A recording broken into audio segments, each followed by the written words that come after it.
സൗദിയിലെ തായിഫിൽ ക്ലീനിംഗ് ജോലിക്കെത്തി ദുരിതത്തിലായ മലയാളി വനിതകൾക്ക് ഒടുവിൽ മോചനം. ഇന്ത്യൻ ഗ്രാൻഡ് മുഫ്തി കാന്തപുരം AP അബൂബക്കർ മുസ്ലിയാരുടെ ഇടപെടലിനെ തുടർന്ന് ICF നടത്തിയ നിയമ പോരാട്ടമാണ് വനിതകൾക്ക് തുണയായത്. ആദ്യഘട്ടത്തിൽ 2 വനിതകൾ കഴിഞ്ഞ ദിവസം നാട്ടിലേക്ക് മടങ്ങി.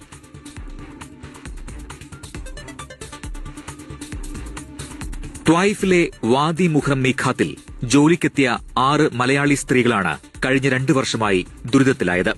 താമസരേഖയായ ഇഖാമ പുതുക്കി നൽകാനോ മാസങ്ങളോളം ശമ്പളം നൽകാനോ കമ്പനി തയ്യാറായില്ല.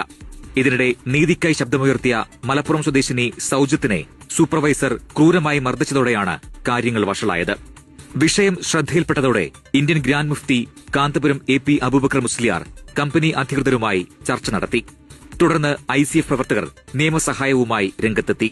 ലേബർ ഓഫീസ് മുതൽ പ്രോസിക്യൂഷൻ വരെ നീണ്ട നിരന്തരമായ ഇടപെടൽ വഴി ശമ്പള കുടിശ്ശികയും നാട്ടിലേക്കുള്ള ടിക്കറ്റും കമ്പനി നൽകി.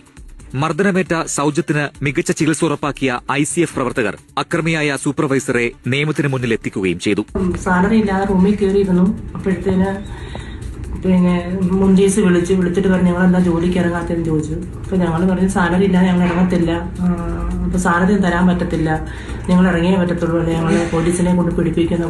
വന്നതിന് ശേഷം ഞങ്ങൾക്ക് ആദ്യം തൊട്ടേ ഞങ്ങൾക്ക് സാലറിയുടെ കാര്യം വലിയ പ്രശ്നമായിരുന്നു. 1 മാസം സാലറി 1 മാസം 2 മാസമായാലും ഞങ്ങൾക്ക് സാലറി കിട്ടാറില്ലായിരുന്നു.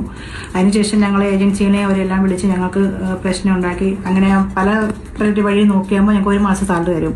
അതിനുശേഷം പിന്നെയും 3 മാസം 4 മാസം സാലറി പെൻഡിങ് വരും. വരും ദിവസങ്ങളിൽ ബാക്കിയുള്ളവരും പ്രിയപ്പെട്ടവരുടെ അടുത്തേക്ക് മടങ്ങും. നിയമ നടപടികൾ പൂർത്തിയാക്കി കോട്ടയം സ്വദേശിനി സൌമി യൂസഫും കോഴിക്കോട് സ്വദേശിനി ഖൈറുന്നീസയുമാണ് ആദ്യഘട്ടത്തിൽ നാട്ടിലെത്തിയത്. മറ്റ് 4 പേരെ കൂടി ഉടൻ നാട്ടിലെത്തിക്കാനുള്ള ശ്രമങ്ങൾ തുടരുകയാണ്. ഞങ്ങളില്ലാതെ ഞങ്ങൾ എന്തായി തീരുമെന്ന് പോലും ഞങ്ങൾക്ക് അറിയത്തില്ല. ഇപ്പം അൽഹംദുലില്ലാ ഞങ്ങൾ 2 പേർക്ക് എക്സിറ്റായി. ബാക്കി ഞങ്ങൾ 4 പേരും കൂടെ ബാക്കിയുണ്ട്. അവരും ഉടനെ തന്നെ ഞങ്ങളെല്ലാരും നാട്ടിൽ പോകാനെല്ലാം അവർ കൂടെ നിന്ന് ഇന്ന് വരെ ഇപ്പോഴും ഞങ്ങളുടെ കൂടെയുണ്ട്. കോട്ടയം, കോഴിക്കോട്, ആലപ്പുഴ, മലപ്പുറം ജില്ലകളിൽ നിന്നുള്ളവരാണ് ഈ സ്ത്രീകൾ. നിയമ നടപടികൾക്ക് ഉറച്ച പിന്തുണ നൽകിയ സൌദിയിലെ ക്രിമിനൽ കോടതി, labour office, passport office, prosecution, Indian consulate എന്നിവയ്ക്ക് ICF നന്ദി പറഞ്ഞു.